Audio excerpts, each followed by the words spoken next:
Hoje nós vamos trazer o tema Livro Espírita, um mapa para seguir o Mestre. No dia 18 de abril, comemoramos uma data muito especial para os corações espíritas, o Dia Nacional do Espiritismo. Essa data foi instituída pela Lei número 14.354 de 2022, sancionada pelo presidente Jair Bolsonaro. E também comemoramos o Dia do Livro Espírita, pois em 1857, neste mesmo dia, há então 168 anos, era lançado na França por Allan Kardec o Livro dos Espíritos, a obra inaugural da doutrina espírita. Também, 7 anos mais tarde, em 15 de abril de 1864, há então 161 anos, seria publicado o Evangelho segundo o Espiritismo, também por Allan Kardec. Hippolyte Léon Denis Rivail, notável pedagogo, professor, tradutor, que adotou o pseudônimo de Allan Kardec, foi o codificador da doutrina espírita, responsável por trazer à luz da terra as 5 obras básicas que vocês podem ver aqui em cima: Livro dos Espíritos, Livro dos Médiuns, Evangelho segundo o Espiritismo, o Céu e o Inferno e a Gênese, exatamente nesta ordem. Obras essas baseadas em ciência, filosofia e religião. Mas esses marcos não são apenas datas históricas. Eles representam a chegada de um mapa espiritual à Terra, um guia, uma bússola, um instrumento confiável trazido pelos espíritos superiores sob a coordenação do Cristo, para nos ajudar a segui-lo, a seguir Jesus, com consciência, com fé e lucidez, ou a fé raciocinada, como nos ensinou Allan Kardec. Mas podemos nos perguntar: livro é livro. Por que um dia especial do livro espírita? Porque há uma diferença essencial entre uma obra espírita. A obra espírita tem sempre e somente a finalidade de instruir e orientar. Quer dizer, seja uma obra mais técnica ou seja um romance espírita, algo sempre vamos aprender ali, algo de moral. Outro aspecto importante é que sempre são obras orientadas pela espiritualidade superior. Então não estamos submetidos no livro espírita somente à opinião deste ou daquele irmão encarnado, simples em condições como nós. A proposta da nossa conversa de hoje, então, é clara: mostrar que o livro espírita é um mapa para a nossa alma, um recurso divino escolhido por Deus para nos instruir, curar, consolar e transformar. E vamos trazer isso com exemplos reais, vamos trazer histórias marcantes e algumas reflexões. Começamos com a história que está no livro Paulo e Estevão, de Emmanuel, psicografado por Chico Xavier. Numa noite fria, Paulo, o apóstolo dos gentios, e Barnabé repousavam numa caverna. Estavam exaustos após uma jornada de evangelização. Com eles, levavam alguns pergaminhos contendo os ensinos do Cristo. Apesar da fome e do cansaço, conversavam com entusiasmo sobre o Mestre e o seu tesouro, o Evangelho. Do lado de fora, 2 ladrões os ouviam, pensando que escutavam algo sobre um tesouro material, sobre algum príncipe que detinha grande poder. Invadiram a caverna e exigiram tudo. Levaram mantimentos, roupas e os pergaminhos.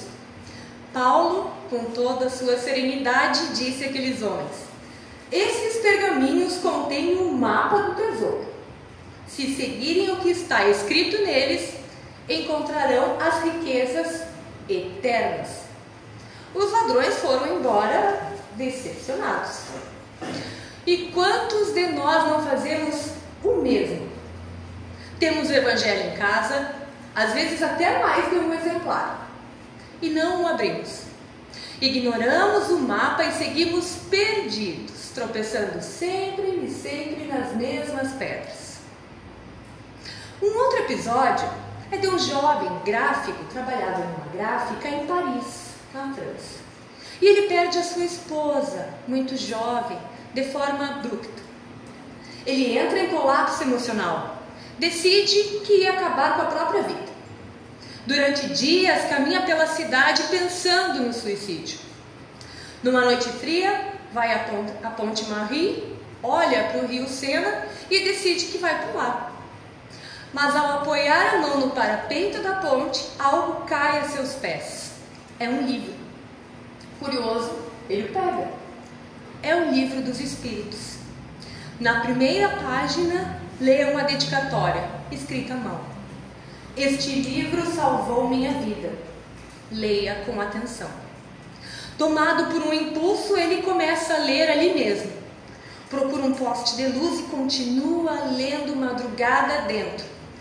Algo dentro dele muda. Ele escolhe viver. Tempos depois, este jovem escreve para Allan Kardec, contando a história e diz: por favor, prossiga. A sua obra salva vidas. Allan Kardec, nessa época, enfrentava muitas dificuldades. Era criticado, ridicularizado, atacado por jornais, por religiosos, sentia-se cansado. Numa dessas tardes, sua esposa Mélie, a doce Gabi, lhe entrega uma correspondência. Era a carta do jovem da ponte. Junto com ela, o exemplar do Livro dos Espíritos, o mesmo que salvara a vida do jovem. Nele, além da primeira dedicatória, uma outra por ele escrita. Salvou-me também. Deus abençoe os que tornaram essa obra possível. Kardec chorou. Abriu a janela, respirou fundo e, com o coração renovado, voltou ao trabalho, graças a Deus. Se não fosse aquele livro, quantas vidas teriam se perdido? Será que nós estaríamos aqui hoje? Por um livro. Essa mensagem é há um século do Espírito Hilário Silva e está no livro O Espírito da Verdade, psicografado por Francisco Cândido Xavier. Entre as muitas obras, então, codificadas por Allan Kardec, nenhuma toca tanto o nosso coração quanto o Evangelho segundo o Espiritismo, publicado em 15 de abril de 1864. Ele não é apenas uma leitura moral, ele é um guia prático de conduta, uma bússola na mão do viajante. Ele nos mostra como seguir o Mestre nos desafios cotidianos, como agir diante da ingratidão, como reagir à dor, como interpretar a justiça divina e entender a justiça dos homens. E, sobretudo, como desenvolver amor e caridade em nós, mas como atitudes diárias. Muitos de nós nos perdemos por falta de direção. O Evangelho nos devolve o eixo. Ele nos relembra que o caminho é Jesus, mas não apenas como uma figura sagrada lá no alto. Sim, como um modelo prático, presente e acessível. Quando Deus escolhe uma ferramenta, não é por acaso. O livro foi escolhido como utensílio de instrução espiritual para o nosso planeta. Pode ser a contragosto nosso, sim. Por quê? O livro exige esforço, concentração, silêncio, vontade, mas ele também nos traz liberdade de consciência e transformação. E para que ninguém duvidasse da importância desse instrumento, Deus nos trouxe exemplos vivos. Um deles, Chico Xavier. A vida de Francisco Cândido Xavier foi dedicada ao livro. Poderia Chico ter usado qualquer outra forma da mediunidade, visto que as tinha todas em alto grau. Mas foi orientado por seu mentor Emmanuel, que lhe disse certa feita: Chico, sua missão nesta encarnação é com os livros. Chico nunca recebeu um centavo pelas mais das 500 obras que psicografou, sendo todos os valores das vendas revertidos a obras assistenciais e à manutenção da literatura espírita. Quando o livro Brasil, Coração do Mundo, Pátria do Evangelho foi lançado, teve significativo alcance, projeção e importantes vendas, gerando inclusive a Chico processo judicial por parte da família de Humberto de Campos, que queria os direitos autorais. A Justiça dos Homens não atendeu à solicitação daquela família para alívio de todos, e a partir dali, a título de curiosidade, Humberto de Campos passa a assinar nas obras Irmão X. Foi nessa ocasião que o pai de Chico, impossibilitado do trabalho por doença, pediu a Chico se eles podiam usar parte de algum livro para auxílio da sua própria família, que passava por grande necessidade. Chico explicou a seu pai que não poderia usar o valor, mas ficou muito triste. Mas permaneceu fiel à sua orientação espiritual. Então, se Deus, nosso Pai, de puro amor, bondade e justiça, pega um espírito do quilate de Chico Xavier e o dedica exclusivamente aos livros, é porque essa ferramenta é divina, não apenas útil, mas sagrada. Chico então escrevia de madrugada, depois do trabalho, com os olhos embaçados, com os dedos machucados, com o corpo cansado, mas a alma firme, porque Chico dizia que cada livro psicografado era uma semente, que ele sabia que não ia ver frutificar esta semente, mas que sentia que deveria plantar para poder nascer. Nosso Lar, de André Luiz, ensina milhões de pessoas sobre a vida após a morte. Há 2000 anos, de Emmanuel revelou os bastidores do cristianismo com realismo e emoção. Boa Nova, de Humberto de Campos, é um tesouro da sabedoria prática. Cartas de uma Morta, de Maria João de Deus, a mãe de Chico, trouxe consolo não só a ele, mas a milhares de corações. E o mais bonito, tudo era doação, tudo era entrega. Assim também foi com Ivone Pereira do Amaral, através de Memórias de um Suicida e muitas outras obras. E será com Divaldo Pereira Franco, nosso querido Di, e a sua mentora espiritual, Joana de Ângeles. Não sabem eles, não sabemos nós, quantas vidas serão ainda salvas por estas sementes plantadas com todo o amor através de palavras.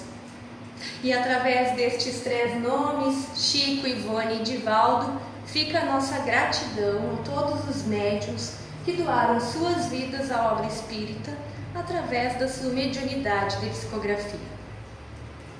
Depois de Kardec, Leon Denis deu continuidade à missão do Espiritismo com firmeza, clareza e ternura. Apesar de pouco estudado atualmente, do que tange o grande público, não poderíamos deixar de citá-lo aqui, pois seus livros, Depois da Morte, O Problema do Ser, do Destino e da Dor, tocaram profundamente as gerações que o seguiram. Analisando a biografia de Denis, há relatos de mães que pensavam em tirar a própria vida e, ao abrirem Depois da Morte o livro, encontraram a paz. Jovens em crises, idosos em desesperos, corações em lutos, todos encontraram nas palavras de Denis um ponto de apoio, uma mão estendida. Denis escreveu com a alma. Ele acreditava que o livro deveria tocar a razão e o sentimento ao mesmo tempo. Ele nos mostra que o mapa não é só instrução, tem que ter também consolo. Emmanuel, no livro Pensamento e Vida, explica que o livro é um imã espiritual. Emmanuel usa especificamente a palavra, o termo imantação. O que quer dizer? Que ao lermos uma obra, nossa mente entra em sintonia com a mente do autor, seja ele encarnado ou desencarnado. Então, ler André Luiz é como visitar o mundo espiritual. Ler Emmanuel é como sentar diante de um educador generoso. Ler Kardec é estudar com aquele professor lúcido e direto. Cada leitura espírita é, portanto, uma oração silenciosa. Cada página, uma oportunidade de aproximação com algo superior. Mas não basta ter os livros, é preciso lê-los. Quantas pessoas têm coleções espíritas inteiras em casa e nunca abriram uma página sequer? Emmanuel, na mensagem Lê e Medita do livro Relicário, diz o seguinte: que o corpo sem alimento enfraquece, a mente sem estudo estaciona, mas o espírito sem reflexão adoece. Não é preciso ler um livro por semana, mas é essencial ler todos os dias um pouquinho. Nem que seja um parágrafo do Evangelho, um trecho de Emmanuel, uma história do Humberto de Campos. Cada linha lida com atenção é uma gota de luz em nossas mentes. No capítulo 4 do Evangelho de Lucas, vamos ver Jesus entrando na sinagoga e se levantando para ler. Por que ele leu? Não era Jesus a própria sabedoria encarnada? Para nos ensinar o valor da leitura, para mostrar que buscar instrução é um ato de humildade, para nos lembrar que palavra orienta, mas também cura, também levanta, também ressuscita por dentro. Jesus leu na oportunidade que Isaías havia previsto sua chegada. E Emmanuel comenta: Jesus leu para ensinar que o conhecimento deve vir antes da prática e que o entendimento é o que vai nos trazer os bons sentimentos. O Espiritismo, então, não visa apenas ilustrar, encher a nossa mente de imagens. Ele visa educar o coração, porque inteligência sem amor é crueldade, sentimento sem direção é ilusão. E o livro espírita nos ajuda a equilibrar razão e emoção, nos dá ferramentas para compreender o outro, para perdoar, para recomeçar, para não perder a fé quando tudo parece não ter sentido. E falando nas diversas formas que a mensagem do livro pode chegar até nós, porque o livro não precisa chegar somente através dos nossos olhos. Eu vou contar a minha experiência pessoal. Quando eu cheguei no Espiritismo, a primeira vez que eu cheguei ao Evangelho foi através do áudio. E me tocou profundamente. Depois eu fui buscar o livro, mas sim, foi uma forma muito importante. Então, se nós não temos tempo, se nós não podemos ter o livro, se não podemos ler por algum motivo, pelos mais diversos motivos, nós temos ainda como ter a mensagem. Hoje tem rádios, TVs, audiobooks, lives, muitos estudos na internet, que podem sim ser a primeira porta para o livro na nossa vida. Portanto, nós não temos desculpas. Então, nesse mês, abril, temos algumas atividades especiais. Hoje, nós distribuímos livros, quem não pôde fazer, pegar um livro seu, para doar, colar esse papelzinho na contracapa e deixar em algum lugar público. Quem sabe, assim, a exemplo do livro da Ponte, a gente não vai poder ajudar alguém. Além disso, vamos levar daqui hoje a vontade de nós melhorarmos, muito além da prática de ler.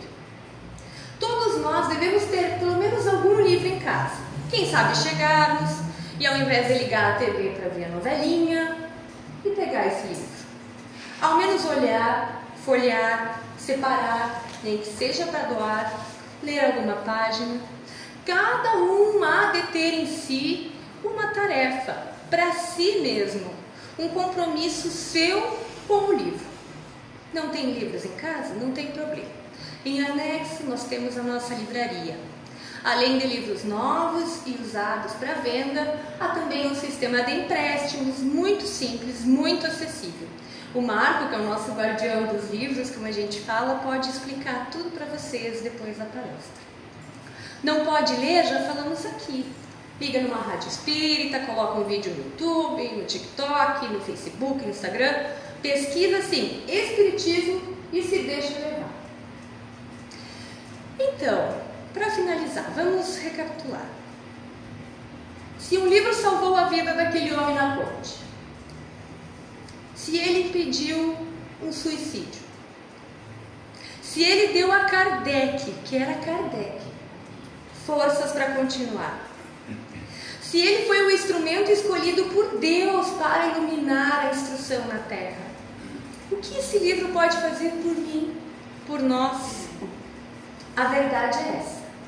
O livro espírita salva.